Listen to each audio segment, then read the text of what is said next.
Alright, today we're going to work on the basics of window cleaning, and we're going to start out in the fire station here, grabbing our towels out of the back of the truck, the dry towels. Start out with showing some pole work. Grab a piece of steel wool each day to start out. Usually grab around 5 or so towels, stick them in my sweatshirt and pants pockets. I'm also going to grab a razor blade just to have in my pocket all day long and making sure I'm safe with that. Here's our 4-foot pole, extends to 8 feet.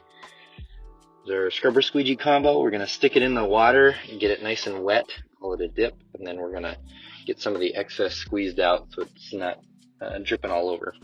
Put them back together, stick them onto the end of the pole. We're going to go over to our window. Right in this one here, we'll scrub over the whole window twice before we flip over and squeegee down with nice even pressure, getting lined up with the edges of the frame. We're going to have to overlap just because the window's wider. After that, we're going to get our towels out. We're going to grab one towel. This is a towel wrap. Stick it on the end of the pole. Hold on tight to it. Wrap it around. Tuck it in right where your thumb was. And then we're going to start in the top and do the edges first. Sometimes I rotate it around just so I've got a drier spot on the towel. Take it off. And we're going to wipe the bottom sill where most of the water got squeegeed onto, just to make sure that we leave everything nice and dry on the window frame and on the glass as we leave, and do a double check on that too, just to make sure we got all the details cleaned up. And there's the clean window.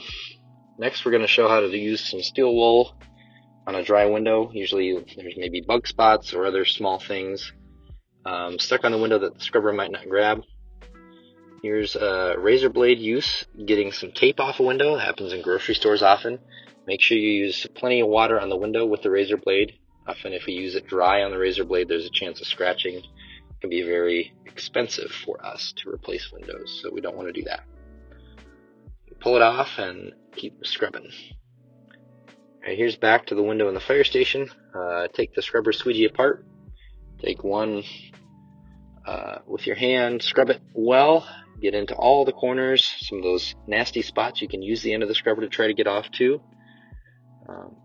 And then after we do that, we do a nice even squeegee stroke across.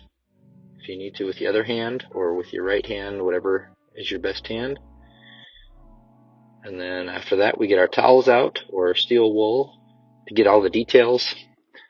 Might be some spots the scrubber does not clean up, so we'll go back with that dry steel wool again. Right here I'm getting an overlap line, so sometimes the squeegee, if it's got water on the end, will leave a faint, thin line across the window where it overlaps. So you have to keep an eye out for that. Often I will flip my towel to a different drier spot on the towel just so I'm not spreading more water across the window.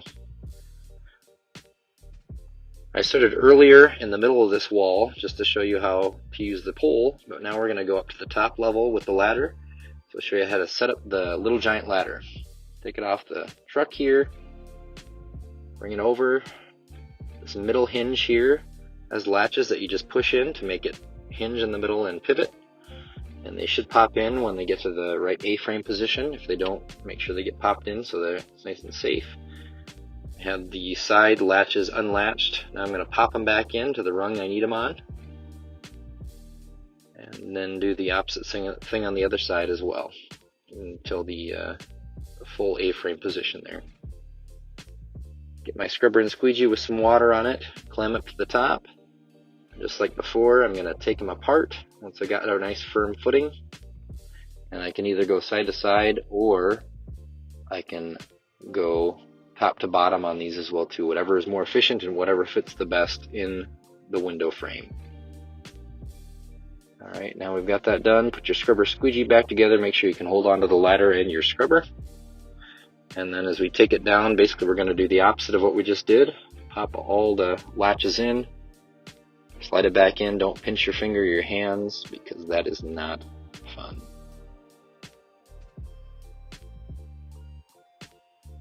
Same thing on this side. Latch them up, slide them up, put them back in. Maybe a little bit of tension when you do that pivot, so you might have to move the legs out. Right now we're going to show you how to do the ladder straight up. So Start out again in the middle on the hinges. Once it hits A-frame, they'll pop back in. You're going to have to pop them back out again. Use your foot maybe to slide it out. And you're going to pull it up to straight, and the hinges in the middle should pop back in again. Usually when I'm going straight up, I'll start with the top section and extend that first. Slide it in. These windows have a nice deep ledge on them, so we want to make sure we get all the water off that ledge. That's why we're using a ladder here. So just for a safe precaution, I usually use a nice perpendicular angle there, a 90-degree angle where my shoulder hits the rung. That way I know it's not going to slide out from under me or it's going to be too steep. So whenever you're taking the ladder down, put your foot down at the base as a pivot point. Slide down that top section first, flip it away from any walls or anything you might hit before you hinge it back down to fold it up again. Just make sure you support it well, and then pop it back together again, and you're ready to go down the road with your ladder again once it's on the truck.